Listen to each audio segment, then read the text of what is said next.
At a birthday party broadcast on live television, her younger sister suddenly stepped on stage and announced she was pregnant with her own sister's husband. But what no one expected was, the older sister didn't break down. She stood tall and flipped the entire narrative right in front of hundreds of people. Think you've guessed the ending? Not even close. This story will keep you locked in. At 36, Elena Carter has nothing left to prove. As the founder of luxury beauty brand Lunare, she's graced the cover of Forbes Women, been named one of the 50 most powerful female entrepreneurs in California, and owns a penthouse overlooking all of downtown Los Angeles. Clients call her the new face of beauty, not because of perfect features, but because of her ability to turn pain into power. Elena doesn't just sell cosmetics, she sells an image that women can rise from their own wreckage. She worked like a machine, always ahead of the market, never losing control, at least not when it came to business. Elena's personal life? From the outside, it looked just as flawless. A younger, charming husband, a picture-perfect family, a sister always by her side at major events, the two of them beaming like twin symbols of female empowerment in the heart of the entertainment capital. But what shows up in pictures is often just the surface. April, Elena's half-sister, blew into her life like a storm. 6 years apart, they didn't grow up together. April was raised by her own father and moved in with Elena shortly after turning 20, having just dropped out of art school and blown her tuition money on some sketchy online investments. Elena, with a soft heart and memories of an anxious, fragile mother, took her in, almost like she was trying to make peace with a past she couldn't change. April was beautiful, magnetic, effortlessly charming, with a kind of naive sweetness that made people want to forgive even her biggest screw-ups. She changed jobs like outfits, fell in and out of love like she was playing the latest game. And every time, it was Elena who cleaned up the mess, paying off her credit cards, covering her rent, getting her a spot on Lunare's internal comms team, even though she knew April didn't have the patience to stick with anything. Yet every time they showed up together, people would gush, "You two are the perfect sisters, so classy, so close." Ethan, Elena's husband, started out as her personal driver, a former acting student who didn't make it and ended up driving for rideshare apps. They met after a fender bender. Ethan was polite, funny, with a sad look in his eyes that made you want to know more. He listened to Elena like every word she said mattered. A year later, they were dating. 2 years in, they were married. Everyone was surprised. Elena, the iron-willed, no-nonsense woman, chose someone 4 years younger, with no career, no wealth. But she had her reasons. Ethan wasn't like the wealthy men who had chased her before. He didn't threaten her independence, didn't compete with her, didn't manipulate. He was just there, gentle, supportive, asking for nothing but love. Their early years together were quiet, but beautiful. Mornings where Ethan made her coffee, waiting for her to wake up so he could read her a few headlines. Nights spent lying on the penthouse rooftop, staring at the city lights in silence, just listening to Fleetwood Mac and sharing a cheap bottle of wine. Their first winter living together, Ethan handwrote a journal called 100 Reasons I Know I Love You, and tucked it under her pillow. Elena, never the sentimental type, went completely still when she hit reason number 27. You never give up on what you believe in, even when the whole world says you're wrong. That's your most beautiful flaw.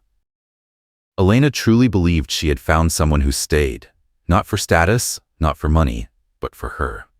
Elena gave Ethan a job on the event logistics team, a private car, a small slice of equity in Lunare's franchise division, just enough to give him a sense of ownership, but nowhere near enough to influence any decisions. To the public, they looked like a model couple, smart, modern, mutually supportive. But that balance only held as long as there was space between Ethan and April, and that space was fading.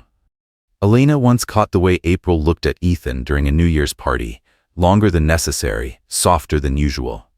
She noticed how Ethan pulled out April's chair, how his hand would rest lightly on her back like it was second nature. Another time, walking into the living room, she heard them laughing together, too close, too familiar for a brother-in-law and sister-in-law. At first, Elena brushed it off. April still relied on her, and Ethan was the man she loved, the one who'd promised never to betray her. She chose to trust, or at least, She chose to stay silent. But silence doesn't mean oblivious. Elena never played a game without seeing the whole board. She knew some things aren't meant to be confronted too soon. Some people don't need to be exposed right away, not until they reveal their own weaknesses. She'd learned a hard lesson when she was younger. You don't interrupt your enemies when they're making a mistake. So she waited. Some people stay silent out of fear of losing what they love. Elena stayed silent because she was planning to take everything back and more. Ethan started disappearing more often, with excuses that sounded reasonable but grew increasingly repetitive. Meetings with partners, site visits, distributor calls. He used to share his schedule with Elena without being asked, even snapping photos of meetings, like it was second nature to prove he had nothing to hide. Now, he'd go radio silent, reply to texts late, come home with a distant look like his mind was always somewhere else. Elena wasn't the controlling type, but she was sharp enough to know, when people start talking more, they're usually hiding something. The changes in Ethan weren't dramatic, but they were clear enough to see they didn't come from work stress. Around the same time, April changed too. The unstable little sister who constantly complained about money suddenly seemed upgraded. Every time she showed up, it was in a new designer dress, with a luxury handbag, wearing perfume that hadn't even been on the market for 2 weeks. April claimed they were gifts from friends or PR deals from her beauty industry connections. Elena didn't question it. She just took note. But the biggest change wasn't the stuff. It was the light in April's eyes. That glow women get when they feel desired, wanted. And Elena had once seen that same glow in Ethan's eyes years ago when he looked at her. One late evening, right after Ethan left the house claiming he had to meet with the event production team, Elena stood on the balcony watching his sleek black SUV disappear down the street. Inside the quiet apartment, April was doing yoga in the living room, soft music playing, the scent of vanilla essential oil drifting from the diffuser. Elena walked in, pretending to look for a glass of water. April smiled, calm, unfazed, not a hint of guilt. Elena smiled back, but in her mind, the calculations had already begun. She called a trusted associate, the same one who helped her manage a PR crisis the year before, and got referred to a specialist in data recovery and personal security. Within 2 days, that expert was inside Elena's apartment. There was one crucial detail. 3 months earlier, April had been crashing at Elena's place while in between apartments, exactly when Ethan started acting unusually busy. For about 2 weeks, April was in the apartment every single day. And even after moving out, she still dropped by constantly. Elena never disabled the security cameras when April stayed over. She only turned off the notifications to avoid distractions. But the system kept recording to an internal hard drive. The problem was, 1 week after April moved out, the hard drive had been reformatted, as if someone had deliberately wiped the footage. And that was what confirmed it for Elena. There was something worth hiding. The recovery expert spent nearly 72 hours pulling old data from the drive. Not everything came back, but enough did. One evening's footage showed April lounging on the sofa in a short nightdress, her legs draped over the armrest. Ethan walked in from the hallway, paused for a beat when he saw her, then kept walking like nothing happened. But he turned back, just for a second. And that look in his eyes? It wasn't the look of a brother-in-law. It was the look of a man seeing something he wanted. Another clip showed Ethan and April cooking together in the kitchen. Hands brushing, glances lingering, a shared laugh as flour spilled onto the floor. There was no explicit line crossed, but the intimacy? It was unmistakable. It didn't need a name. Elena didn't cry watching it. She rewound the footage a few times, marked the timestamps, saved a private copy. Then she moved on to the next step. She logged into the company's financial system, where Ethan had a secondary account to manage the logistics division. Every expense had a label, a reason, but Elena always maintained oversight through the main banking app. Not out of suspicion, just habit. She liked to keep things tight. Ethan had once shared his password with her. He'd never changed it. The recent transaction history revealed something interesting. A monthly payment, same amount, 3 months straight, going to an account under a neutral name, APR Logistics. The sum wasn't huge, just enough to cover a few mid-tier designer items, but the name said everything. April didn't own any company by that name, and it wasn't listed anywhere in Lunar's vendor database. Elena traced the account number, the registered address, an apartment building in Westwood, the same place April had briefly rented a room. When people are being lied to, they often hope they're wrong. But when every piece lines up, the looks, the behavior, the financial trail, the footage, Elena had no doubt left. She didn't know how far it had gone. She didn't need to. What mattered was this: a betrayal was happening right inside her home. But this time, Elena didn't confront. She didn't question Ethan, didn't ask April, didn't tell a soul. She did what the strongest player on the board always does. She stayed silent and watched. A week later, Ethan left his car keys on the kitchen counter. Elena held them in her hand for a long time. Then she picked up her phone and called the same specialist. "Can you install a recording device in a car without leaving a trace?" "What kind of car?" "Black Range Rover Sport, 2022, full option." The voice on the other end replied with a line that made Elena smile. "For a guy like him, I've got just the right kind of toy." Elena didn't ask a single question after the last time she held Ethan's car keys. She didn't shift her tone, didn't show the slightest change in behavior.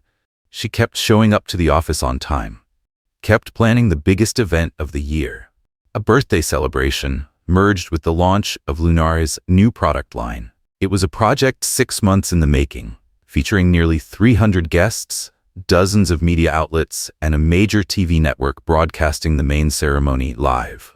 The entire venue was designed around the theme Mirror Revival, Rebirth After Ruin.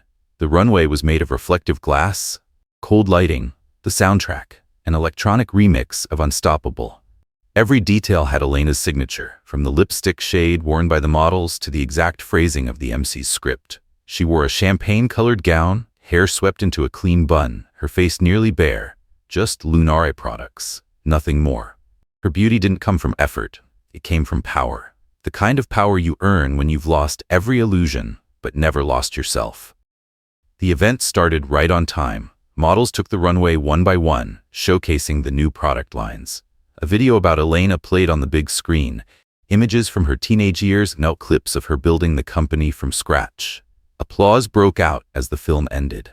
The MC invited Elena on stage. She accepted a bouquet from her assistant, thanked each partner who helped make the event possible. The energy in the room swelled as she raised her glass to toast her birthday. And right at that moment, April stepped out from behind the curtain. She wore a striking red dress, soft curls falling over her shoulders, heels that made her presence even more commanding. No one on the production team had her in the script. On paper, April was just a guest. No scheduled appearance, no speaking role.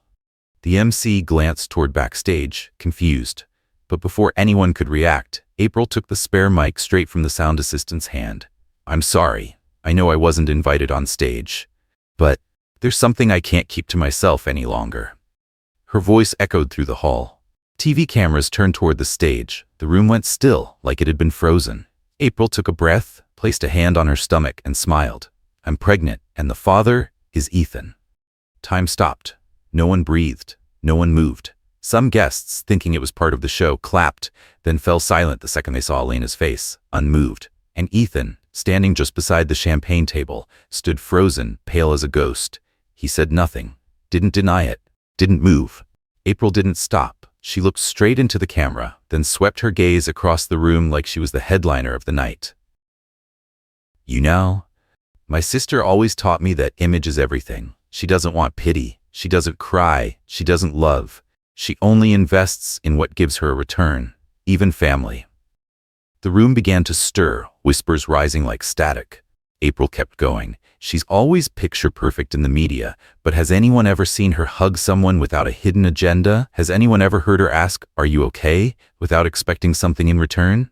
She tilted her chin up, eyes glistening, voice catching just enough. "Elena might be a brilliant businesswoman, but as a sister, she's a failure." Elena stood motionless, wineglass in hand, eyes locked on her sister, unblinking. A female reporter raised her phone, camera aimed straight at Elena's face, and Elena remained eerily calm. She didn't turn to Ethan. She didn't look at April. She simply set her wineglass down on the table, slowly removed the ring from her left hand, and slipped it into her clutch. Then she stepped onto the stage. April instinctively stepped back, startled. Ethan still hadn't moved. Elena took the second microphone. Her voice came through, steady, clear, unwavering. "Thank you for that unexpected share. Very brave, very public." She turned to the MC. "I think we should give my sister a round of applause for her courage, even if it arrived a little late." A few hesitant claps broke out. Murmurs rippled through the crowd. Elena didn't leave the stage. She turned to face the audience, wearing a strange kind of smile, neither angry nor humiliated, but like someone standing at the peak of a performance she had written herself. "Actually, I have a few things to share with you all as well. But if you think this is the climax," she paused, perfectly timed, her eyes locked onto the main camera at the center of the room. "It's not." The room tightened like it was holding a collective breath, ready to explode. People braced for rage, chaos, maybe even a slap. But Elena didn't follow the easy script. She turned toward stage left and gave a subtle nod to the head of tech. He got it instantly and hit play on an audio file already queued up and waiting. The event music faded out. Silence blanketed the entire room until a man's voice poured through the speakers. Low, familiar, emotional. "You're the only one who really gets me. With Elena, it always feels like living in a golden cage. She doesn't want love. She wants an image." Ethan's voice, "No question. We'll figure out how to leave once I sign off the franchise deal in Miami. Once there's money, a foundation, we can start fresh anywhere. No more hiding." Soft, sweet, calculated. The audience started murmuring. People turned to one another, eyes wide. A few covered their mouths in disbelief. April froze. Ethan looked like he'd turned to stone. Elena didn't move. She simply stood there, letting the audio do exactly what it was made to do. "You're right," Ethan's voice went on. "Elena has everything, except a heart. She doesn't need a man. She just needs someone to stand next to her in press photos." Then, a soft, feminine laugh. April's. The recording ended, and instantly the massive LED screen behind Elena lit up. One by one, images flashed, bank statements, each showing the same details. Sender, Ethan Carter. Recipient, APR Logistics. Transaction date, the 15th of every month for the past 4 months. Amount, identical every time. Description, auxiliary project advance. The murmurs in the audience sharpened, turning into gasps, harsh whispers, sidelong glances. Elena still hadn't moved. She turned back to face the crowd, voice calm, no louder than before, but every word slicing clean through the tension. "We're not done with the presentation yet." The screen cut to grainy night vision footage. Dim but clear enough. A sleek, modern kitchen everyone recognized as Elena's penthouse.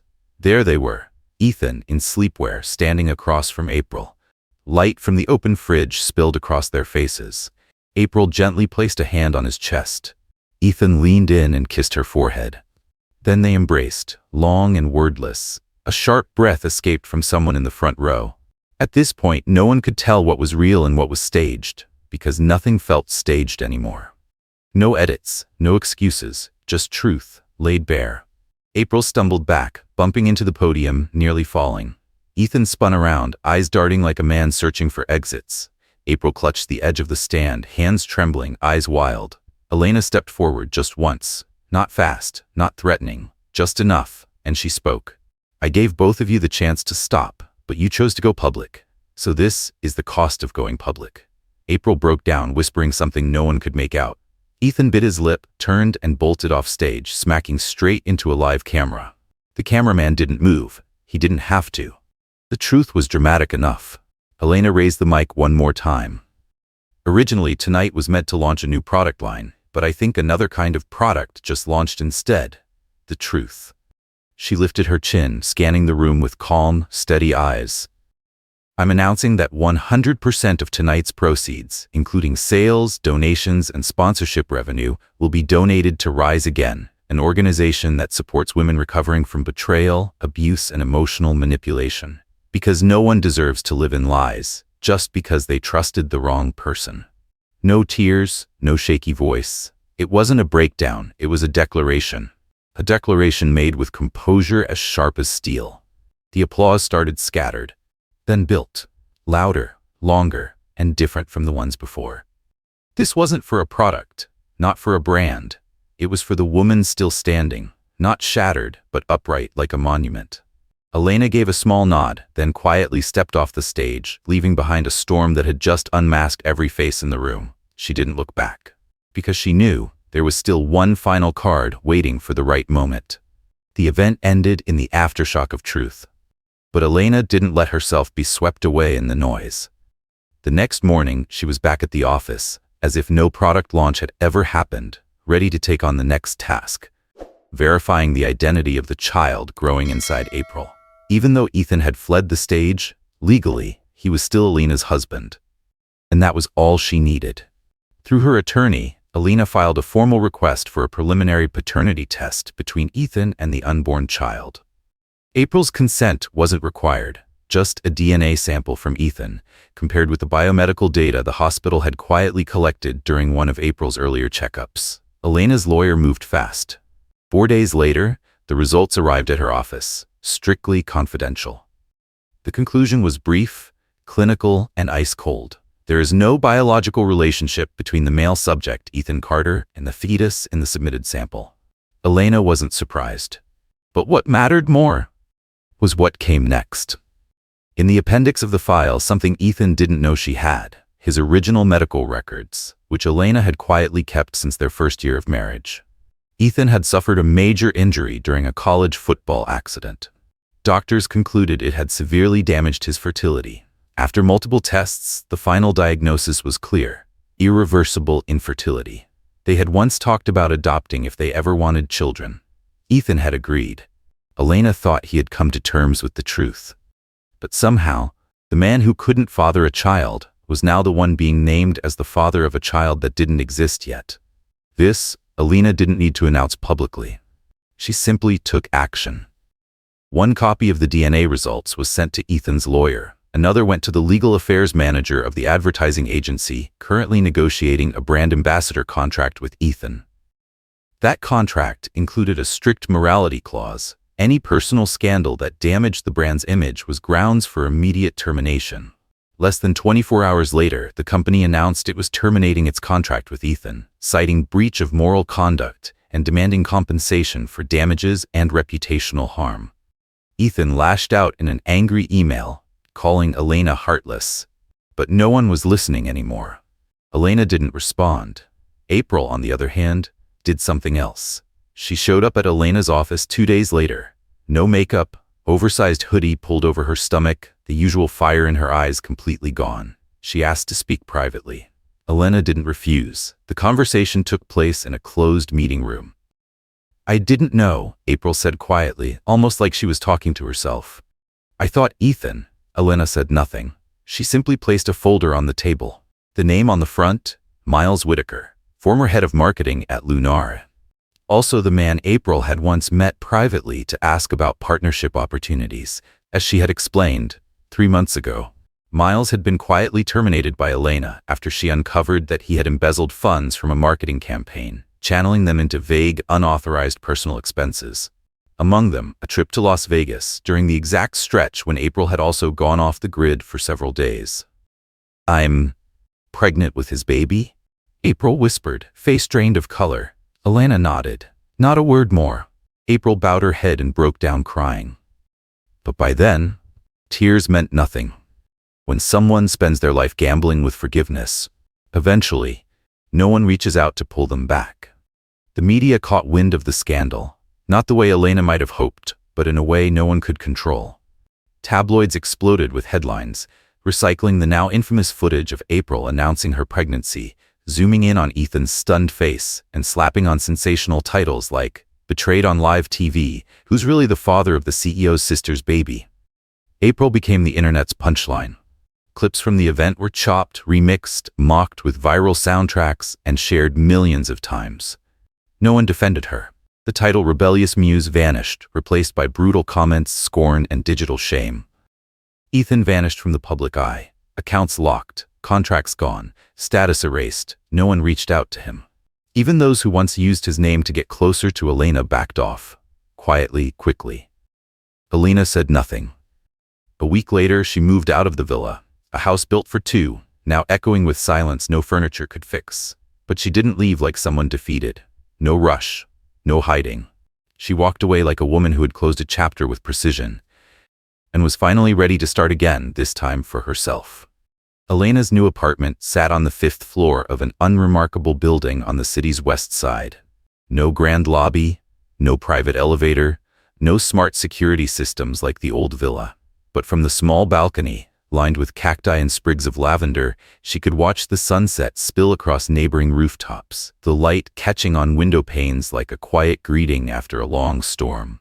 The apartment was small, 2 bedrooms, an open kitchen, a desk pressed up against the window. But for the first time in years, Elena felt like she was actually living in her own space. No sharing, no performing, no guarding.